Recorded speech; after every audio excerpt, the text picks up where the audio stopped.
شیر ہاشرم شیر ہشریم یعنی غزلوں کی غزل عبرانی بائبل کی ایک شاعرانہ کتاب ہے جو دلہن اور دلہے کی محبت کو بیان کرتی ہے۔ یہ لفظی طور پر پاک اور ازدواجی محبت کی خوبصورتی دکھاتی ہے۔ یہودی روایت میں خدا اور اسرائیل کے درمیان محبت، عیسائی روایت میں مسیح اور کلیسیا کے درمیان محبت۔ عبرانی الفاظ فطرت، خوشبو، محبت اور عہد کے گہرے معنی کھولتے ہیں۔ باب مختصر روحانی خلاصہ۔ باب ایک محبت کی بیداری۔ خلاصہ: دلہن محبوب کی قربت چاہتی ہے۔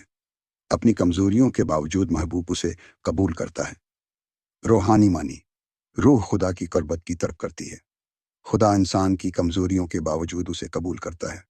اہم جڑ: DVD، دودھ، گرم جوش، محبت۔ باب دو محبت کا موسم۔ خلاصہ: فطرت جاگتی ہے، محبت بہار کی طرح کھلتی ہے۔ لوٹرے: چھوٹے خطرات محبت کو نقصان پہنچاتے ہیں۔ روحانی معنی: روحانی زندگی خدا کے وقت میں کھلتی ہے۔ گناہ و توجہ ہٹانے والی چیزیں تعلق کو بگاڑتی ہیں۔ جڑ: شوشن، شوشنا، پاکیزگی کا پھول۔ باب 3 رات کی تلاش۔ خلاصہ: دلہن رات کے وقت محبوب کو ڈھونڈتی ہے، آخر کار مل جاتا ہے۔ سلیمان کی پالکی کا شاہی منظر۔ روحانی معنی: مشکلات میں خدا کی تلاش اور آخر کار اس کے حضور پانا۔ جڑ: MSHKHB، مشکب، آرام، قربت۔ باب 4 باغ محبت۔ خلاصہ: دلہا دلہن کی خوبصورتی بیان کرتا ہے اور اسے مہر شدہ باغ کہتا ہے۔ روحانی معنی: خدا اپنی قوم کلیسیا کو پاک اور محفوظ باغ کی طرح دیکھتا ہے۔ جڑ: GN، کن، محفوظ باغ۔ باب 5 تاخیر اور تلاش۔ خلاصہ: دلہن دیر کرتی ہے، محبوب چلا جاتا ہے، وہ نکل کر اسے ڈھونڈتی ہے، پھر وہ اس کی تعریف بیان کرتی ہے۔ روحانی معنی: روحانی سستی خدا کی موجودگی میں کمی لاتی ہے، پھر تلاش بڑھتی ہے۔ جڑ: طہر، پاکیزگی۔ باب 6 واحد محبت۔ خلاصہ: دلہن کہتی ہے محبوب باغ میں ہے، دلہا اسے واحد، بے عیب کہتا ہے۔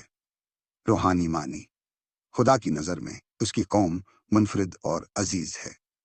جر: ایون ہے، یونا، کبوتر، پاک نرمی۔ باب 7 محبت کی تکمیل۔ خلاصہ: خوشی، لذت اور قربت کا بھرپور جشن، زندگی کے پھل اور خوشبو نمایاں۔ روحانی معنی: خدا کے ساتھ رفاقت خوشی، برکت اور پھل آوری پیدا کرتی ہے۔ جر: ہیما، گرمجوشی، جوش۔ باب 8 ناقابل بجھنے محبت۔ خلاصہ: محبت موت جتنی مضبوط، اس کے شعلے خدا کے شعلے جیسے۔ مہر کا نشان تعلق کی ابدیت بتاتا ہے۔ روحانی معنی: خدا کی محبت ابدی، ناقابل خرید اور ناقابل بجھنے ہے۔ جڑ: آہبی، احوا، الہی، محبت۔ مکمل خلاصہ ایک جملے میں: شیر ہاشرم انسانی محبت کے ذریعے الہی، محبت، عہد، پاکیزگی، تلاش، بحالی اور ناقابل بجھنے روحانی اتحاد کی تصویر پیش کرتا ہے۔ عبرانی شاعری میں لپٹی ہوئی آسمانی سچائی۔